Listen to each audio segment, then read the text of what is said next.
ఎల్సెలా books పాడ్కాస్ట్కు స్వాగతం. ఒకసారి ఆలోచించండి, ఏమాత్రం పరిచయం లేని దేశంలో ఒంటరిగా ఉన్నారనుకోండి, పైగా మరో స్త్రీ కోసం బిడ్డను కనాలని ఒత్తిడికి గురవుతున్నారనుకోండి, ఎలా ఉంటుంది? సరిగ్గా ఇదే హాగరు కథ. ఊహించడానికే కష్టంగా ఉండే ఎన్నో ఇబ్బందుల్ని ఎదుర్కొని ఆశకు, ధైర్యానికి ప్రతీకగా నిల్చిన ఒక మహిళ కథ ఇది. అసలు హాగురు అనే పేరుకు అర్థమేంటో తెలుసా? పారిపోయిన వ్యక్తి లేదా వలస వచ్చిన వ్యక్తి. ఈ ఒక్క పదమే ఆమె జీవిత కథ మొత్తానికి ఒక పునాదిలాంటిదన్మాట.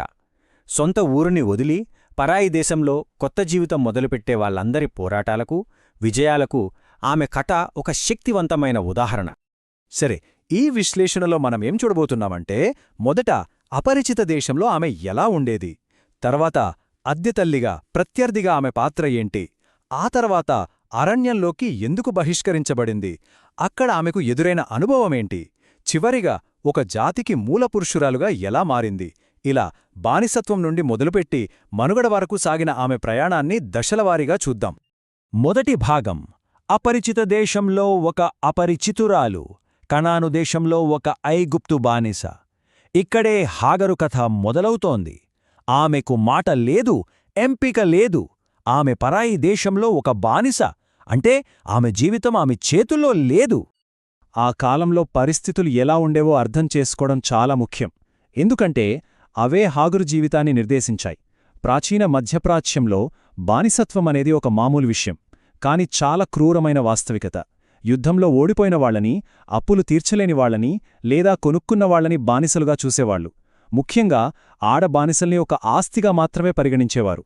వాళ్లకు పెళ్లి విషయంలోగాని, పిల్లల్ని కనే విషయంలోగాని అసలు ఏ హక్కులు, ఎంపికలు ఉండేవి కావు. హాగరు పుట్టి పెరిగింది ఇలాంటి ప్రపంచంలోనే, అంటే తన జీవితం మీద తనకే అధికారం లేదన్నమాట. రెండో భాగం: అద్దె తల్లి మరియు ప్రత్యర్థి.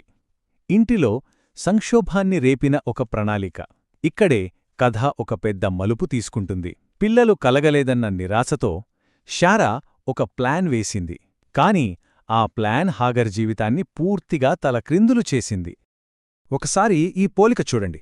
ఒకవైపు శారా యజమానురాలు, శక్తివంతురాలు, కాని గొడ్రాలు. మరోవైపు హాగరు బానిస, శక్తిహీనురాలు, కాని ఇప్పుడు గర్భవతి. హాగరు గర్భవతి అవ్వడంతో ఆమెకొక కొత్త హోదా వచ్చినట్టయింది. కాని అదే సమయంలో ఆమెను ఇంకా పెద్ద ప్రమాదంలేకి నెట్టింది. ఎందుకంటే తను ఇంకా బానిసే, తన జీవితం ఇంకా శారా చేతుల్లోనే ఉంది. ఈ ఒక్క మార్పు వాళ్ళిద్దరి మధ్య ఉన్న సంబంధాన్ని పూర్తిగా మార్చేసింది. మూడో భాగం: అరణ్యంలోకి బహిష్కరణ. 2 సార్లు బయటకు గెంటివేయబడి, చనిపోవడానికి వదిలివేయబడింది. ఆ ఇంట్లో శత్రుత్వం ఎంతగా పెరిగిపోయిందంటే హాగరును ఆ ఇంటి నుండి గెంటేశారు. ఒక్కసారి ఆలోచించండి, తను ఇల్లు అనుకున్న చోటునుంచే బయటకు నెట్టేస్తే ఎలా ఉంటుంది? ఒంటరిగా, గర్భవతిగా, ఎటు చూసినా ఏమీ లేని ఆ కఠినమైన అరణ్యంలోకి నెట్టేయబడినప్పుడు ఆమె భయాన్ని, నిస్సహాయతను ఊహించుకోవడానికే కష్టంగా ఉంది. ఆమె ప్రయాణంలో జరిగిన ముఖ్య సంఘటనలివి. మొదట శారా హింస భరించలేక గర్భవతిగా ఉన్నప్పుడే ఎడారిలోకి పారిపోయింది.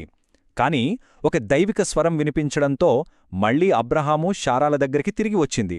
ఆ తర్వాత తన కొడుకు ఇష్మాయేలుకు జన్మనిచ్చింది. అంత సర్దుకుంది అనుకుంటున్న సమయంలో ఇష్మాయేలుకు యుక్త వయస్సు వచ్చాక శారా కోరిక మేరకు ఈసారి అధికారికంగా ఇద్దర్నీ ఇంటి నుండి గెంటేశారు.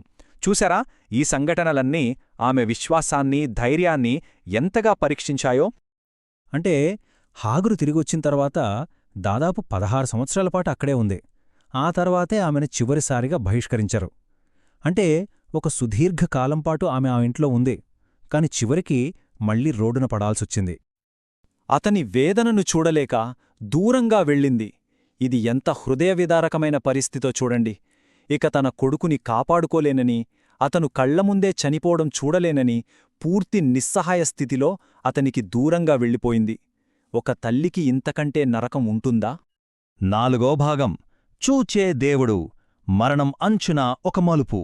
అంతా అయిపోయింది, ఇక ఆశ లేదు అనుకుంటున్న ఆ చీకటి సమయంలో హాగరు జీవితాన్ని శాశ్వతంగా మార్చేసిన ఒక గొప్ప అనుభవం ఎదురైంది. ఆశ గురించి, భవిష్యత్తు గురించి మాట్లాడే ఒక స్వరాన్ని ఆమె విన్నది. ఇప్పుడు ప్రశ్న ఇదే: దాహంతో చనిపోతున్నప్పుడు ఆగరుకు, ఆమె కుమారుడికి కథ ఇక్కడతో ముగిసిపోయిందా? ఇలాంటి పరిస్థితిలో ఎవరైనా ఏం చేస్తారు? ఆశ వదులుకుంటారా లేక పోరాడటానికి బలాన్ని కూడదీసుకుంటారా? ఇది ఆమె జీవితంలో అత్యంత కీలకమైన క్షణం.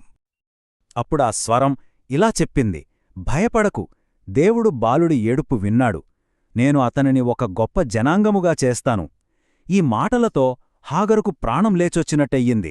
తను ఒంటరి కాదని, తన గోడు వినేవారు ఉన్నారని ఆమె గ్రహించింది. ఆ ఒక్క వాగ్దానం ఆమెకు మళ్లీ బ్రతకాలనే కొత్త ఆశనిచ్చింది. ఆ తర్వాత ఆమె కొడుకు పేరు ఇష్మాయెల్. ఇష్మాయెల్ అంటే హీబ్రూలో దేవుడు వింటాడు అని అర్థం. ఎంత అద్భుతంగా ఉందో కదా! ఆమె కొడుకు పేరే కష్టకాలంలో తన ప్రార్థన వినబడింది అనడానికి ఒక శాశ్వతమైన గుర్తుగా నిలిచిపోయింది. నిజానికి ఇది రెండోసారి.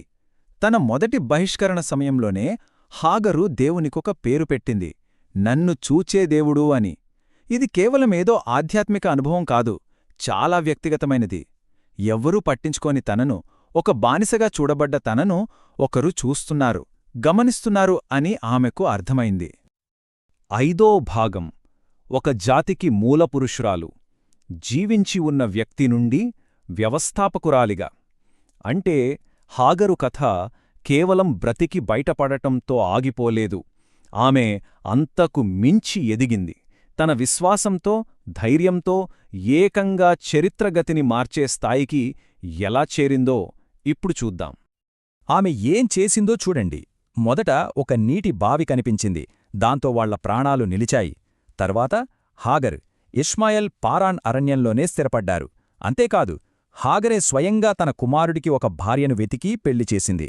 ఆ విధంగా అతనికి వాగ్దానం చేయబడిన భవిష్యత్తు నెరవేరేలా చూసుకుంది.